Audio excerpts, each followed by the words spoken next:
Bravery. You know the thing I hate most about this stuff?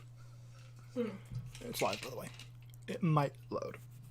Is that it waits the notification and people click on the wrong one and it's gone. Like I'll have it unlisted or on private or something.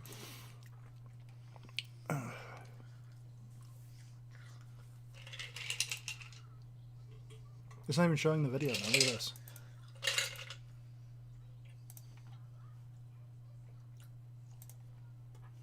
It didn't start.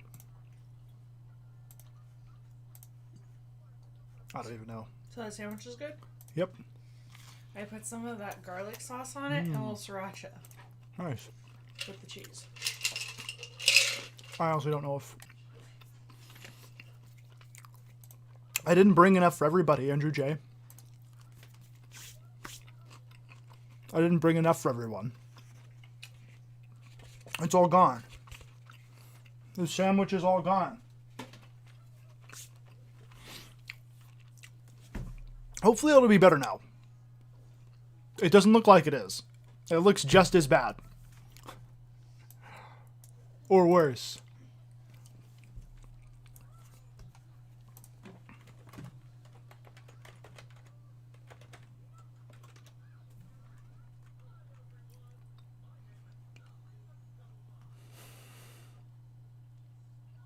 Yep.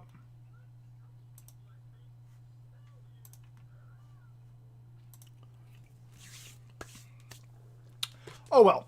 I guess it's not going to work out today. It's unfortunate. And it's not the internet speed. It's the computer, man. The computer does just not want to stream. Because it's the same speeds we always have. Stream on Twitch? Or is Twitch worse? I don't know. That'd be an interesting experiment. It'd be interesting to do. Well, it's like if you stream from that Xbox to Twitch. Perfect. No issue. Ever.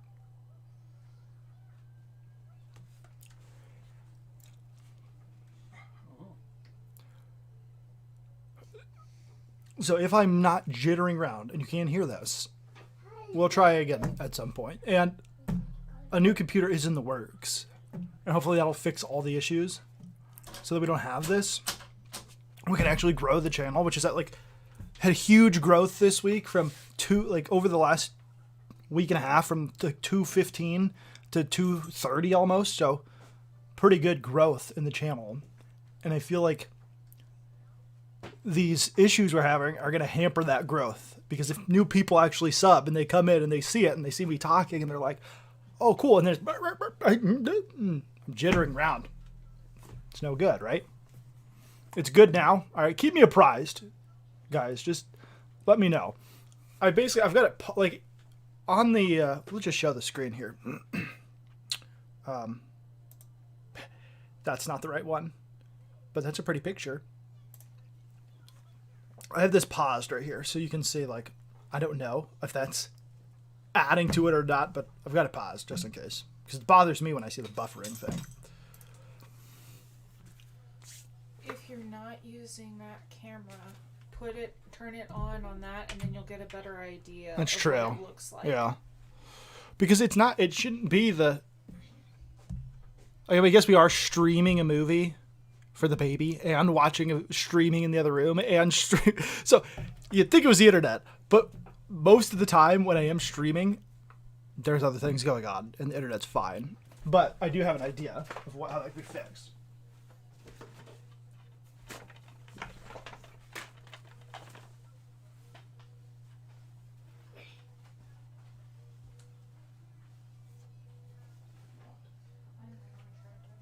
Okay, then hide that. Chair stream. Okay. Thank you, Andrew J. Yeah. That is my lovely wife, Lady Vixen. She was very beautiful. She is very beautiful, especially on her wedding day. I liked how she did her hair that day and everything. Oh man, I'm gonna get absolutely wrecked. Good thing there's a green screen's between us right now. She just certainly attacked me. Thank God we're streaming, right? There's evidence if she attacks me. But as soon as I have to just keep streaming forever. because I'm in danger.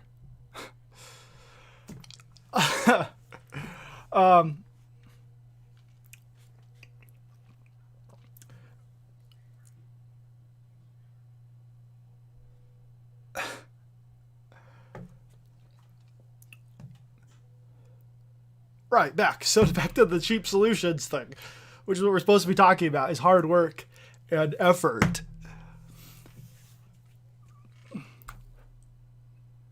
No, it's already, yeah, I mean, yeah, you can fund me the new rig. I'm fine with, I mean, the Patreon link was on the other stream, not here. It's in the description. But the money is settled. It's just a matter of fact, of like, okay, I'm going to get together with my brothers who actually are better at know more about computers and building them and stuff, and actually put their PCs together, and they're going to help me put one together. So it started lagging again.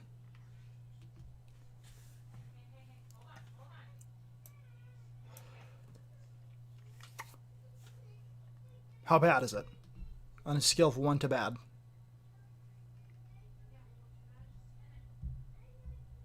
What I'm going to do is I'm going to have it on my phone with the data off. It's not I already know that it's not the data, because you'd think if I stream on my phone on Wi-Fi, it's fine. Nothing happens. Nothing buffers, nothing like that. But we don't put any barriers in place.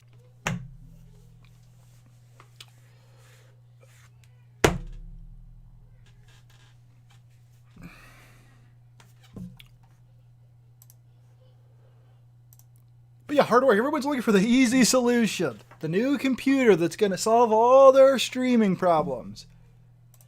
And the reality is that things take hard work and time, and we may not see the end product in our lifetimes.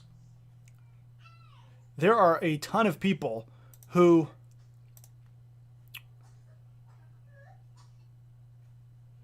have spent their entire lives working towards something and then never saw the end product. They never saw it actually succeed. And I think today we're so wrapped up in this narcissistic idea of it's got to happen to me. I need this. I deserve this type of mentality, that we even let that expand to culture defining things, right? Because somebody might be winning something now, or the argument might be one way that you disagree with, and that seems to be prevailing, that's always going to be the case. But we somehow deserve it to change in our lifetimes, even though things that are worth doing require hard work and bravery. Right. Arlene said earlier, people don't understand bravery. And bravery takes many forms, right? Like, I think most of us think of bravery as like saving somebody's life, or like the people on D-Day, they were brave. But in the past, we thought about it that way. Now bravery is well, being your true self, unless your true self is a conservative, hetero, Protestant white male. Then don't be your true self. Be less of the things that you are and be something else. Right, so that's bravery in today's society.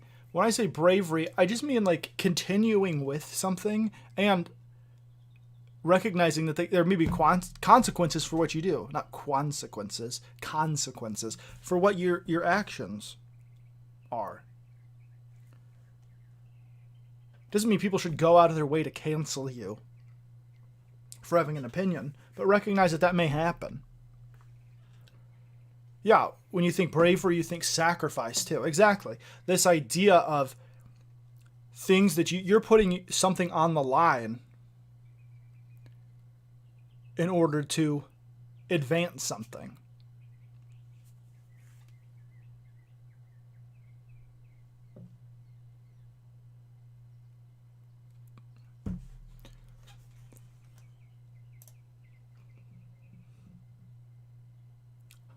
I have no idea. I have no idea what that means.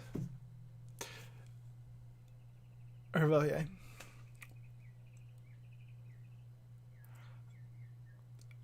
Yeah, but this idea that I think most people have, and we've talked about these, all of these things interconnect. Like all of these topics that have been being discussed on the channel here recently, I think they sort of interconnect.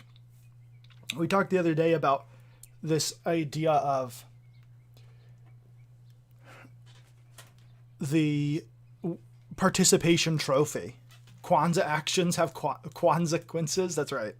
But you have these participation trophies, and you have all of these ideas of like, oh, just, you deserve it. You're special. You're a special snowflake, and all this stuff. And then it melds into this where if anything's difficult, we check out, right?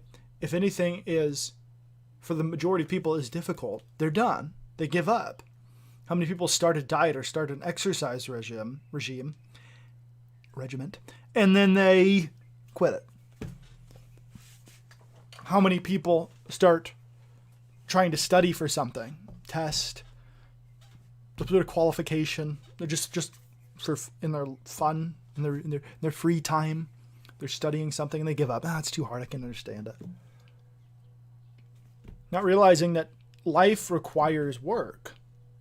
We have it so easy today in the West compared to the entire history of the world up until very recently. And that's not to say people don't suffer. Here's the thing. When we're talking in generalities about the world and how it works and all of these things, we speak in generalities. But it doesn't mean there's not individual suffering.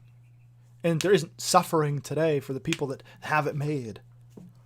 But we're so separated from things like providing food for ourselves because we just go to the store or we go to McDonald's or Chick-fil-A or whatever your restaurant of choice is in order to buy food. We live moment to moment, and the world is based upon this monthly income idea, right? Like this idea of a substantial amount of income coming in every month to pay for our Netflix, to pay for our phone, to pay for our internet, to pay for our rent, to pay for all these things. And if that goes away, we think, oh, the world is falling apart. I can't possibly start to sell some of my belongings over here in order to pay my rent, or try to find some like work now, doing something hard in order to pay to have food. We think, oh, if I don't have it, I need unemployment. I need unemployment checks, paychecks. I need a welfare state to take care of me. I need health care. Adding these things to human rights. When the country was founded, the idea of human rights was these rights that are inherently yours as a human being created by God. You are born with certain inalienable rights endowed to you by your Creator, given to you by God. But what were those rights? They were rights that had to do with certain things, right? They were unlimited rights. And people mistake privileges for rights. They mistake blessings for rights. So what does the Declaration of Independence say, right? The pursuit of these things, life, liberty, and the pursuit of happiness. Right? You're given rights to life and liberty. Freedom and life, those are your rights. And the right to pursue happiness. Not to have it. The government isn't obligated to make you happy.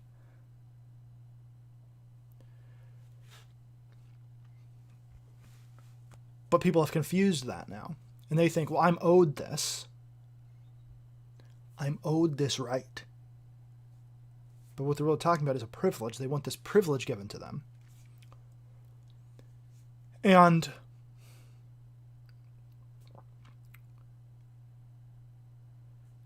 they're so used to living this life of relative comfort, right? And they think, I'm impoverished. You're impoverished? I don't have enough money to pay for my children's food. How many cell phones does your family have? Oh, cell phones are a necessity now. That's a human right to have internet access. People are saying that, right? It's a human right to have access to the internet. It's a human right? Like society is obligated to provide this to you? On what basis? On what basis is society obligated to provide you with this internet service? Oh, I don't have enough money to pay for healthcare. Do you have cable internet? Or do you have cable TV and internet access and Netflix and Hulu and Amazon Prime? Well, and you're going to get HBO Go because you want to watch that Snyder Cut? But you're talking about how you can't pay for healthcare? Because I can go online right now and find a healthcare plan if I got rid of all of those choices that I make. These things aren't requirements. They're not needs. Get rid of them and find healthcare. Pay for my family for about that much money. Well, is that good enough healthcare? Oh, I shouldn't have to pay extra. I should just get it for free because it's a human right. It's a human right? It's a human right to have healthcare? Nobody in the history of the world has thought that before. It's a luxury. It's a privilege. And healthcare is super important. And I feel bad for people that can't pay for it. They're dying and they don't have to pay for it.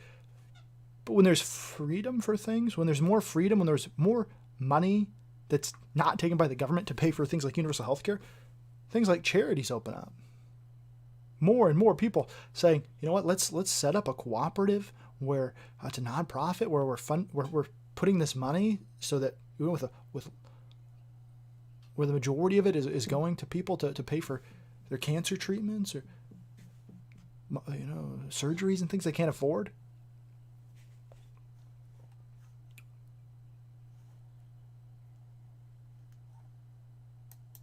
But people don't want to do. They don't want to think about the hard things, right? Like actually doing work to get that health care, right? Or to get that paid for. They want the easy solution now. Not thinking about the ramifications. I want my $2,000 stimulus check. Joe Biden. You promised it to me. I'm performing here. I didn't vote for Joe Biden. I voted for you, Joe Biden. I want my $2,000. I voted for those senators y'all wanted because I want my $2,000. Not thinking about the fact that where's that money coming from? You're adding it to the national debt.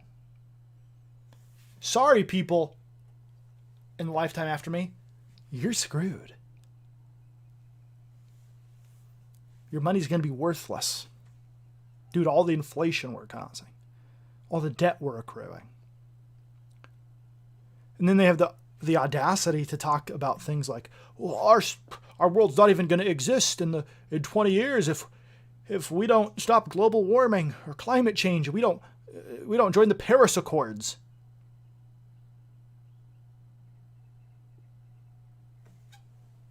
Meanwhile, trillions of dollars.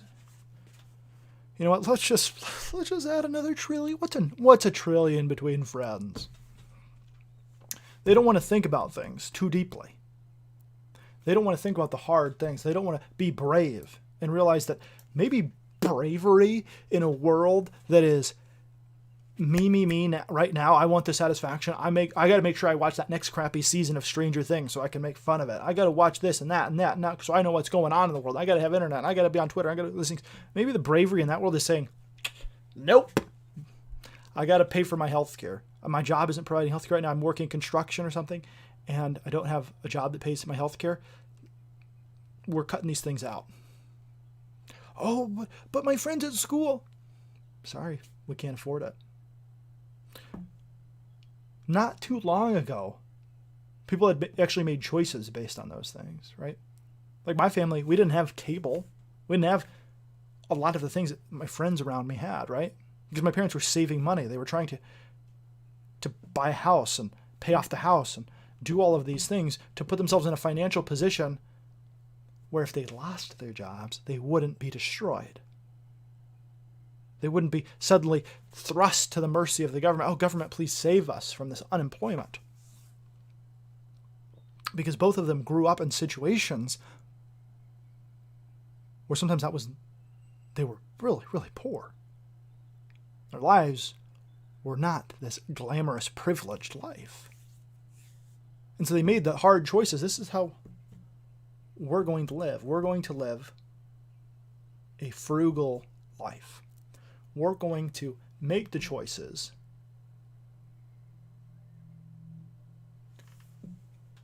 to not spend that money unnecessarily. And then as they got in a better financial position, those things started to come, right? They decided, you know what? The internet, we're going to pay for the internet. It was cheap at the time, relatively for dial-up. And we had dial-up for a long time, till I was in high school, when most people around me were starting to get faster and faster internet. We were still using, it's fine. Right? Until it went away and dial-up was pretty much gone.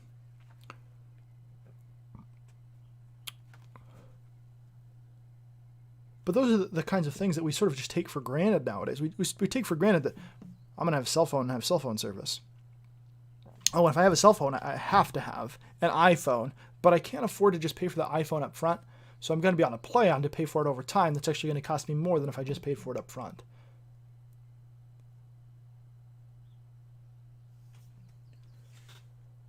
Oh, well, I'm just,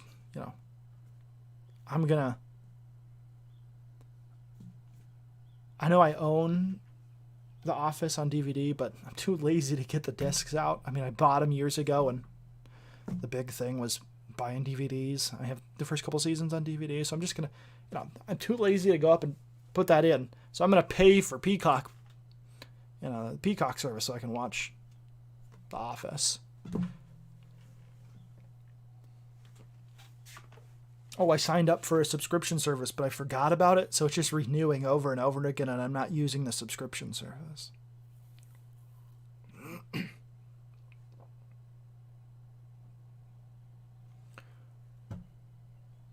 No cheap solutions. No easy fixes. No easy answers. Oh, well, tomorrow DC will sell their comics to... Or start to license those comics out to other people to make the comics. Who's deciding what stories get put out? Same people? Oh, okay. They're approving the stories because they're iconic characters that they want to control, and they're definitely not selling the rights to the characters. They might sell deals, like temporary, limited rights for people to make stories with those characters, but they're still going to have tons of approval. Okay. There's no easy solutions. There's no quick fixes, and things might be destroyed before anything can be done about it.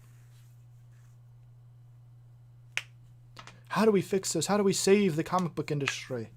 Oh, we just all go on Indiegogo and give money to independent creators and watch their YouTube channels. And the problems follow them. Because there's no easy solutions, there's no easy answers. And people are inherently sinful as well. And they don't want to do the hard work, to change things, to change themselves. There's this part in, I may even go get it and show you the panel. I might actually have an easily accessible picture of it. I just need to see real quick. But it's in Bigfoot Bill 2 by Doug TenNapel.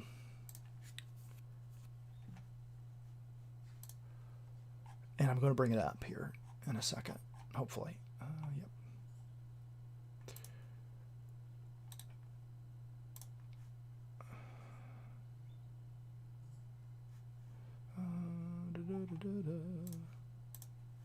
Okay, let me just bring it up. I had to download it. Now I'm bringing it up. We're going to put it on screen here.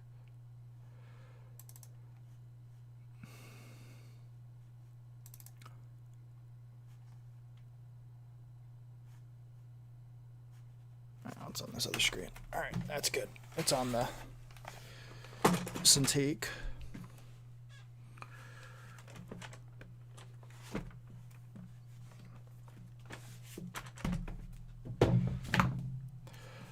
All right. There we go. Agent Sharon is going to have her mind wiped and set back to factory settings. All of the experiences and all of who she has become, who she is, going to be destroyed. You still need to read it, Hervoye. For shame. Talk about for shame. How about on you? And this is one of her friends. Her friends. And you see here, this so-called friend is going to wipe her mind. He says, "Sorry, Sharon. I have a family and a mortgage." Her answer is simple. "You're a coward." "Sorry, I can't stand up for what's right. I can't stand up for what's right. I've got a family and a mortgage to think of. I can't stand up to Hitler. I got a family and a mortgage. I can't stand up to Xi Jinping. I got stockholders to think of. I'm Disney. People own stock in this company. They want to make money. China's a huge market. If we don't do business with China, we'll lose a ton of money and people will be off work. And they've got mortgages too. So we're just going to let Xi Jinping commit genocide against the Uyghur Muslims. We're just going to let him kill all the Falun Gong. We're just going to let him continue to commit atrocities in Tibet. We're going to let them forcibly harvest the organs of their people so they can make money. You know, there's only one place in the world where you can on demand. I'm sure some back marketplace, on the black market where you can do this. But in general speaking, there's only one place in the world where you can schedule your organ transplant, because the way organ transplants work, you don't know when you're actually going to get the organ, because you don't know when people are going to die that are on the transplant list that are a match for you. Right? You don't know. Maybe it don't happen. Maybe you die before it happens. But not if you go to China. Not if you get an organ transplant in China. Oh, well, there's billions of people. Surely there just happens to be that around that time when you schedule it, they get the right kind of organ and, a donor match for you. No, they kill people and take their organs and then give that to you.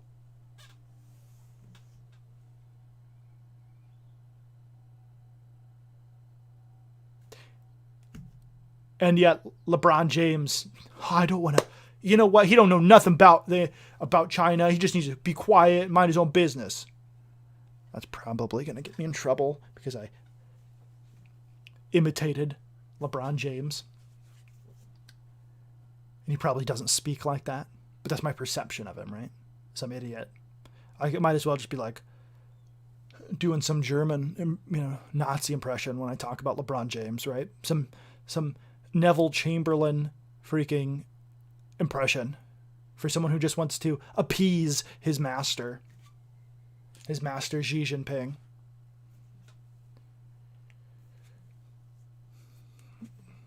Right? Felt like LeBron is in the room. Yeah. That guy's ridiculous. He's a big, huge, giant scumbag. Here's a guy that's been a millionaire since he was 18 years old.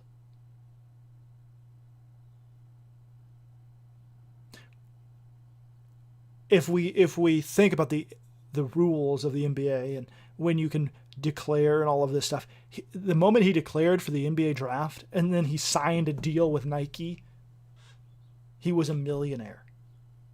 I don't know what there might have been even 17. I don't know. It's definitely since he was 18 years old, he's been a multi-millionaire with famous person, everyone crowding around him, appeasing him, trying to please him as he got better and better in the NBA. And he had the clout and the prestige and the position in the team to say, I don't want that guy, get rid of him.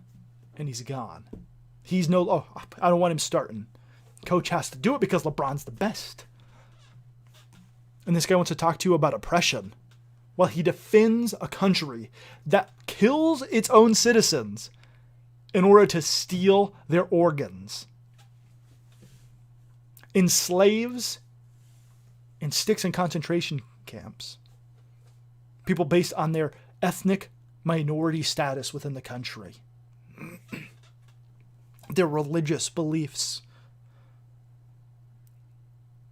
He wants to defend that country. Let's not get carried away.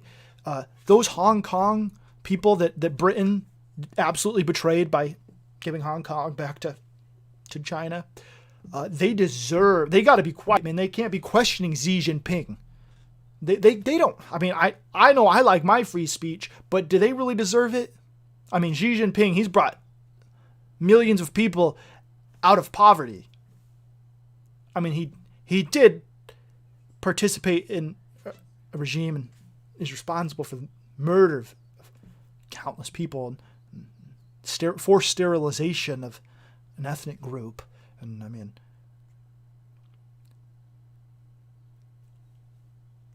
but he brought people out of poverty. I have no respect for LeBron James. This idea that somehow because he has a losing percentage in the NBA Finals, that I need to have some sort of respect for him. I have none. None.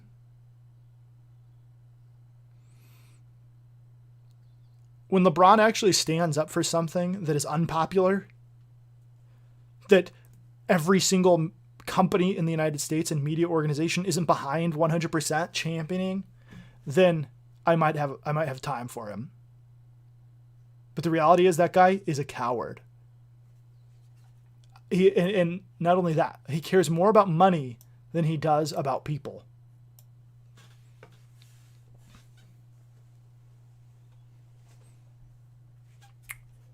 That's my opinion, at least.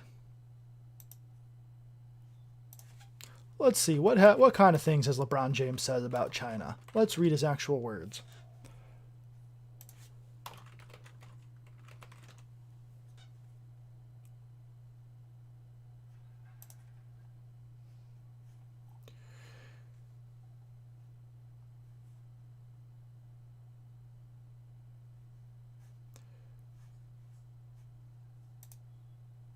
This is LeBron's words. We all talk about this freedom of speech. Yes, we all do have freedom of speech, but at times there are ramifications for the negative that can happen when you're not thinking about others and you're only thinking about yourself. I don't want to get into a feud with Daryl Morey, who was one of the owners of an NBA team, but I believe he wasn't educated on the situation at hand and he spoke. So many people could have been harmed, not only financially, but physically, emotionally, and spiritually. Like the Falun Gong, like the Uyghur Muslims, LeBron. So just be careful what we tweet and say and what we do, even though, yes, we do have freedom of speech, but there can be a lot of negatives that comes with that too. What a coward. What a coward. Yeah, LeBron has a mortgage. You don't have no mortgage. I got kids and a mortgage. Can't question Xi Jinping. What a coward. The most cowardly, like, pussified words that he used there. Like, absolutely ridiculous. Didn't even have the balls to say, no, I love China. Just, come on, man. There's ramifications for our words, dude. You could hurt people financially. They're murdering people and stealing their organs. They're forcibly sterilizing people.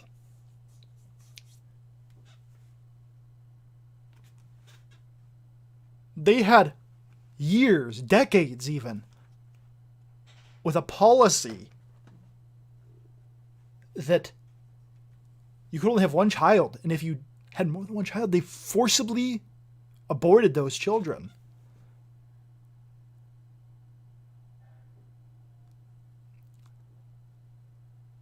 This guy's talking about financial ramifications? To who?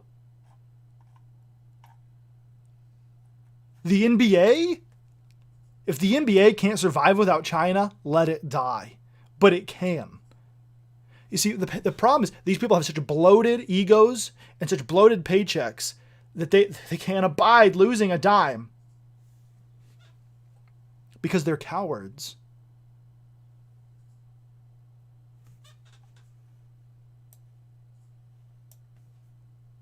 They don't want to have to put up with hard work.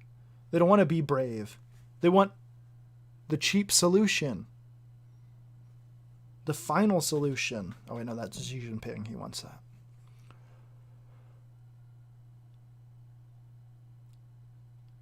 Think about this. Here is a regime that has, for decades, had a policy of forcibly killing people and taking their organs.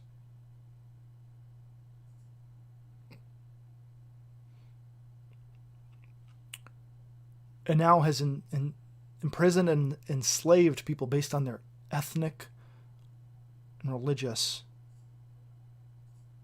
minority status.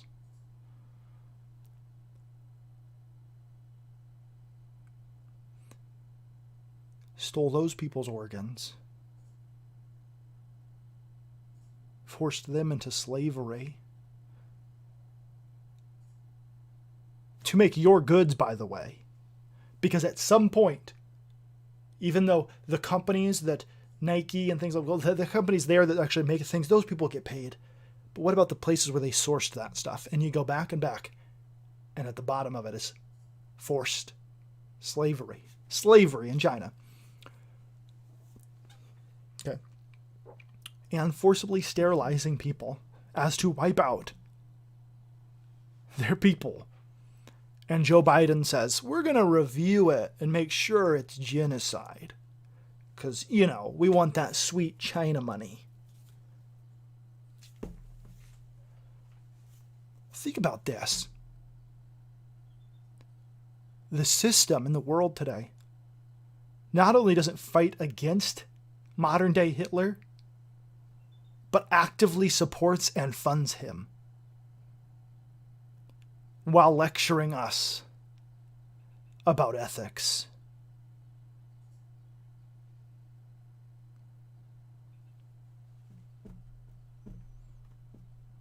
LeBron James wants us to be careful with our words because people could be harmed financially.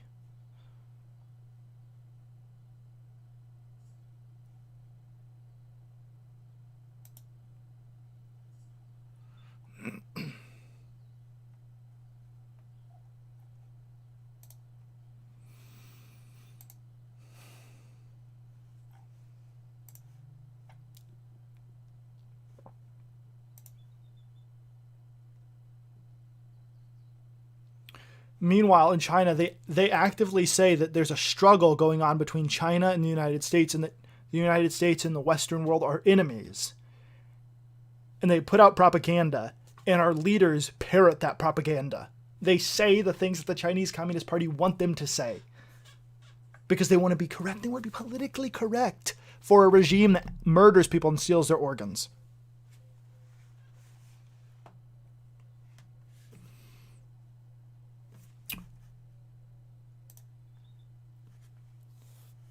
Put out a tweet today.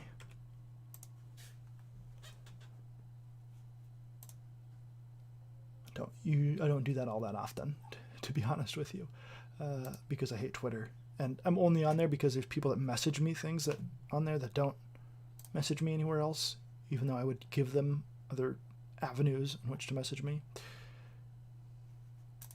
Here is the tweet. Right? So here's Disney. With pals like these, you'll always have something to laugh about. So then I put, with pals like these, you'll always have something to laugh about. Here's Xi Jinping, chairman of China. Part of Chinese propaganda is that in the past, in the 80s, when they started translating the words out of Chinese into English for their propaganda purposes, they started translating chairman as president. But it's the same title that Mao had. This guy holds. Chairman. Chairman Xi Jinping. He's not a president. Wasn't elected. He's the chairman of the Chinese Communist Party. With friends like these, there's always something to laugh about, right, Disney?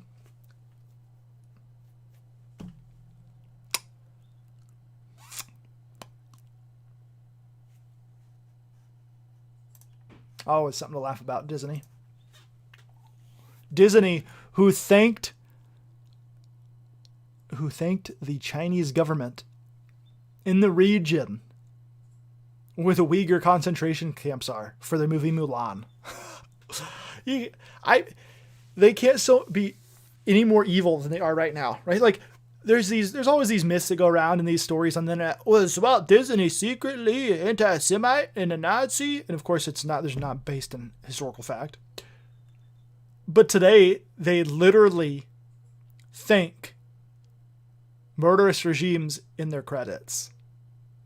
You can't make it up. You can't make it up, Andrew J. Absolutely not. You cannot make this up because it's absolutely true. Disney continues to cater towards the Chinese. And the hilarious thing is they had all these things they were making for the Chinese that they were catering to them. You know, Mulan and then this like new animated movie they made. And they were like, man, we're going to make so much money with our Chinese movies. Oh, man, it's going to be great. Totally catering directly to them. COVID happens. Nobody's going to the theater in China. And when you don't go to the theater in China, you just pirate the movie. I guess I got a mark on my head because my head got fat after buying this hat. It's all good. So, sorry, China. China steals your money. Sorry, Disney. You're not going to make any money from them. You catered to them. You sold your soul for a couple extra $100 million. That was what it was worth to you. Oh, I guess billions over the course of all these movies.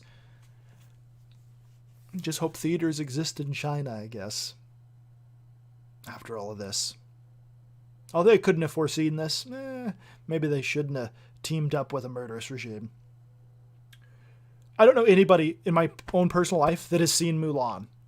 Like, that I actually know that I've met in a real physical, corporeal manner. I think there are some people that saw it that come into the chat. But that's as close as it's gotten. And the same with this. The only people that I know that have seen this new Disney movie are reviewers. Maybe if it actually goes to like regular streaming Disney after a little while, so you don't have to pay the extra $30 to see it, maybe then somebody I know will have seen it when it's on regular Disney Plus.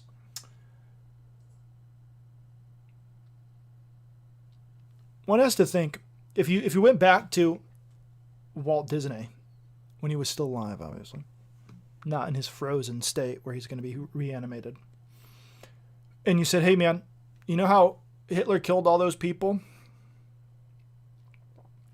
What if I told you that your company would work with in 70 years or so, would work with the equivalent of that person, actively catering to them, knowing that they did this, being completely aware, funding that company. Your precious Disneyland that you loved so much, they're going to have one, and they're going to have one in that country. I think they might even have two. I think there's Shanghai Disney and Beijing. Let's look it up. Disney. Actually, there's one in Hong Kong, right? Yep, Disneyland Hong Kong, and then one in Beijing. Let's see, Disneyland Beijing. Is that right? Yeah, there is one. No. I know there's one in China somewhere. Maybe it's in... So it might only be Shanghai. Okay, so it's in Shanghai, not Beijing. My mistake. But there's also one in Hong Kong, which there's no real difference for. If you didn't know, Hong Kong used to be a free place controlled by England 30 years ago. And then in, I think it was 1996, 1997, we sold them out, gave over control of, well, not we, I'm not British, the British gave them, but I mean we as in the West, right? Gave them up to the Chinese, thinking that the Chinese were going to honor their promises after they'd massacred their own students less than a decade prior in Tiananmen Square, after they've had decades of unending forced abortions, murder of children.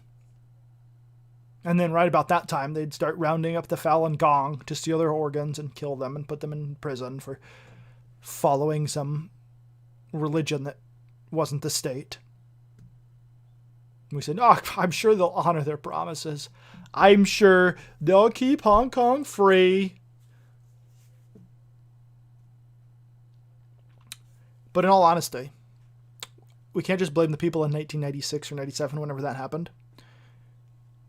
You can blame Margaret Thatcher. She's the one that signed over the ending that promise in the 80s to the Chinese. So, if we're being completely honest, it was Margaret Thatcher.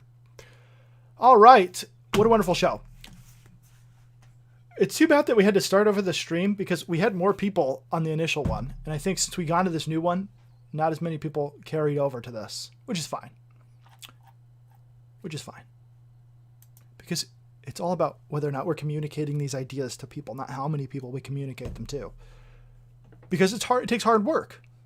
There is no cheap solution. People want to get Ben. Oh, I'll just have Ben Shapiro shout out my show, or as a guest on my show, or he shouts out my comic book or whatever.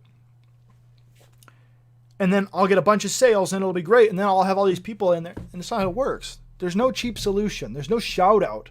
Like, yeah, it may help a little bit, but you got to actually back it up. I'm not talking about one specific person here. I'm talking about a general idea. I've seen this from multiple people where they seek some sort of endorsement by somebody. They think that's going to give them that bump. That's going to, I mean, it may, but if they don't continue with their hard work and effort, the bump was worthless. There are no cheap solutions. It's about hard work and bravery. And that goes to all spheres of our lives. Bravery is not just this thing of this physical courage of leaping into danger. I think a lot of people would be surprised by what they could do if placed in those life or death situations. Right? They know what it takes once they get in the situation. All right. Andrew J. brings up a good point. He says, the e-thoughts know how to work the system. Although OnlyFans may be wrong, and the women on there may be selling themselves for money, disgracing and dishonoring themselves, they're working hard. They are working hard to manipulate and to give into to appeal to the sinful urges of a young male populace who are not willing to do the hard work of finding a woman.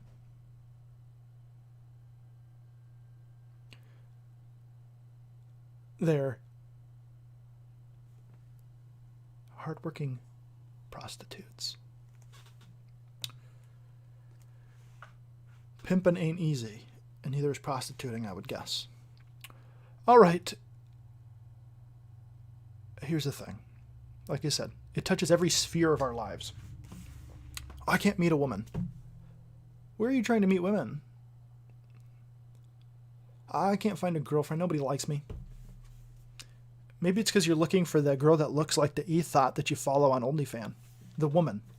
the woman that you follow on OnlyFans that you're lusting over and looking at the naked photos of.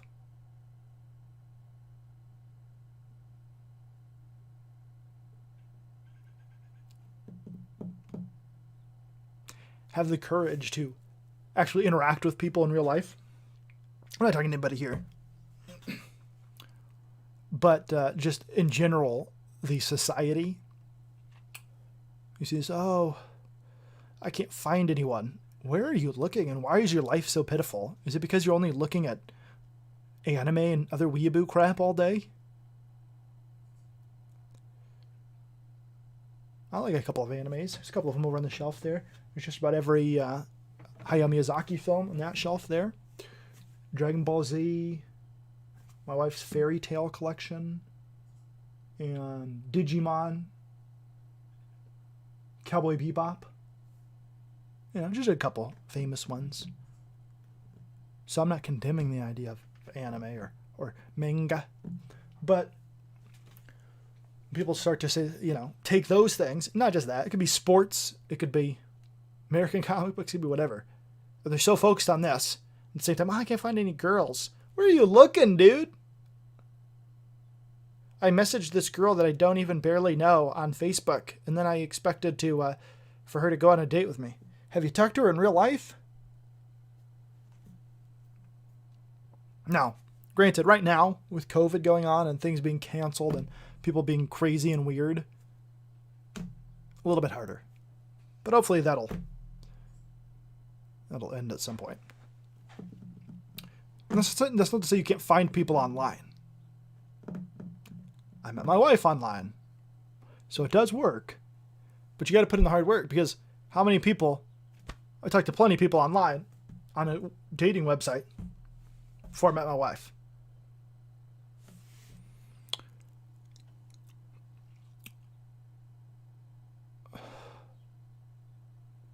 So there's no cheap solutions. There's no easy answers. There's no, well, and here's another thing. How many people are just looking for these people who, they're looking for the quick, disposable relationship. They're not trying to build a meaningful, sacrificial, service-based relationship with a woman. They're looking to use that woman for their own gratification. Andrew J says, I messaged this girl who I defended in a Twitter battle. She liked my post. Did I just score? Yes. Yes, you did. Ask her out on a date. I'm sure she'll accept.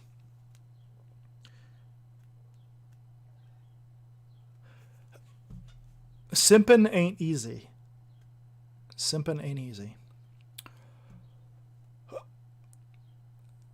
I think our society has gotten, and it's not to say that people weren't always looking for the easy solution or looking for life to be a little bit easier in the past, but they knew it wasn't going to get any easier. But today we've been tricked into this idea of, well, I mean, if I just make it big on YouTube,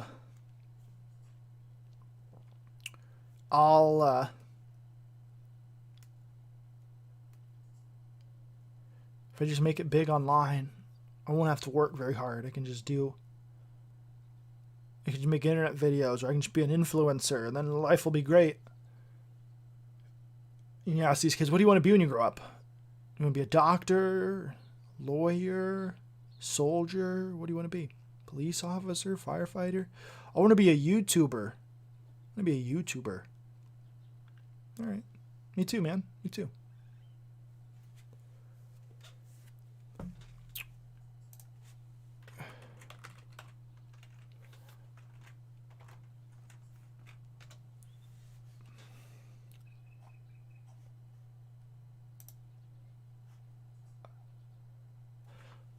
The world is in a constant state of battle against entropy, right? This degradation of society, this degradation of this world, the dying world. Our bodies are constantly in decay. Our cells are constantly dying and being replenished, but our bodies continue to age and they get worse and worse and worse. Our bodily systems don't work as well. The world is like that too, right? Resources constantly being drained, constantly moving towards the heat death of the universe, right? An eventuality.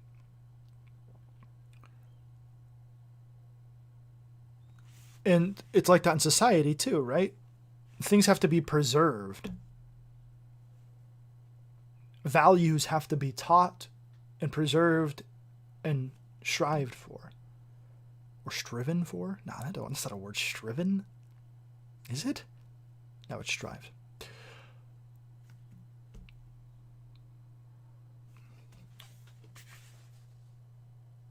It's not merely the believing that the ideals are true, but the actual living out of them. Or making a valiant attempt, right? Because you're never going to be perfect. You're never going to fix all of those issues. But it's a matter of doing the hard work and not giving up. It's the bravery to continue even in the face of losing.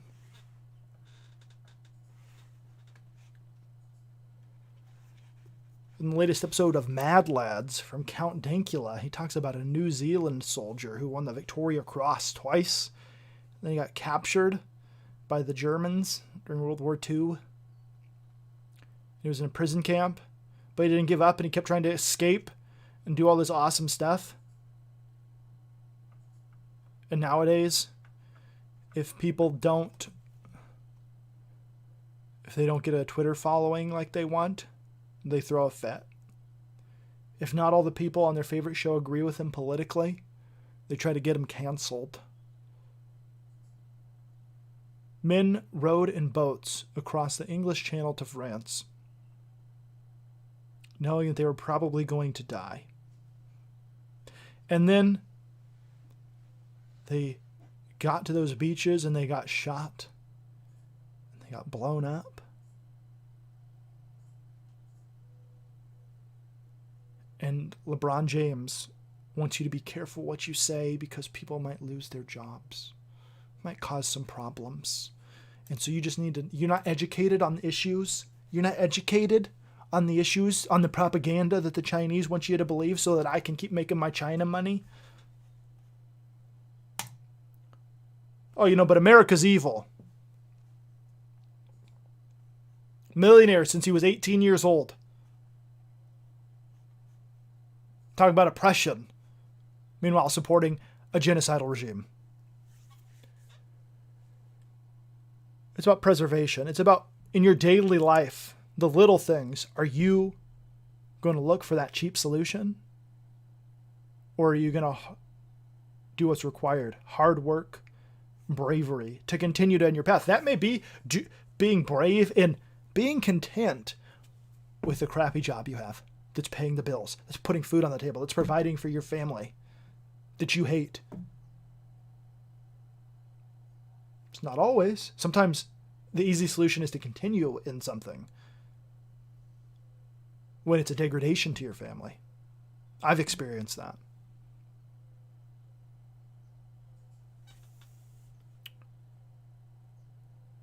But it's about being brave, being willing to work hard to try to do the right thing. Standing up for what's right. And you see so many cowards. People who, they face a little bit of backlash. Well, maybe I'll just, I'll change my mind. Don't cancel me. I did not vote for either of the senators of my state. I voted for their opponents, who were actually the opponent, who is a terrible candidate and should never run for anything again, Martha McSally. And one of those senators that I didn't vote for is a cowardly scumbag who was an astronaut named Mark Kelly. And he voted to destroy the economies of small states by trying to raise the minimum wage to $15. And the other one who I didn't vote for, Kirsten Sinema, she did not vote for. She voted no.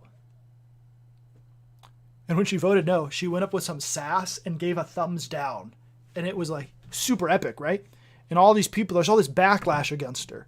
All this backlash. How dare she? She's so flippantly voted no against people that deserve $15 an hour for minimum wage. Forget the fact that the minimum wage was literally created to prevent black people from undercutting white workers in the North and other places. It was literally created to prevent black people from working for less money because they were willing to work for that less money and get the job where the white guy was like, hey, I'm not willing to work for that much. And so they said, well, minimum wage, you have to pay this amount. That's the history of it, right? That not all states are the same, that the same amount of money paid to somebody in South Dakota, Tennessee, is not the same as in California or Florida or New York City.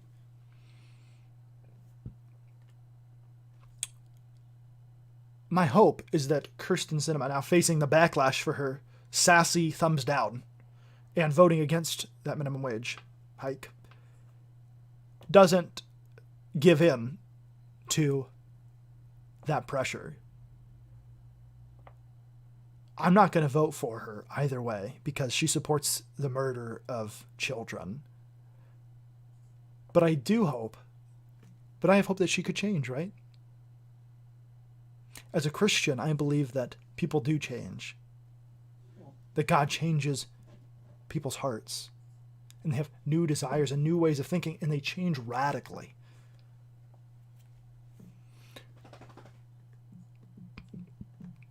So I have hope for Kyrsten Sinema. And I also hope that she will not give in to these people who don't actually hold any sway over her. But she has constituents that she promised something when she ran. She said, I'm going to be a moderate in this state that is often led by moderate Republicans.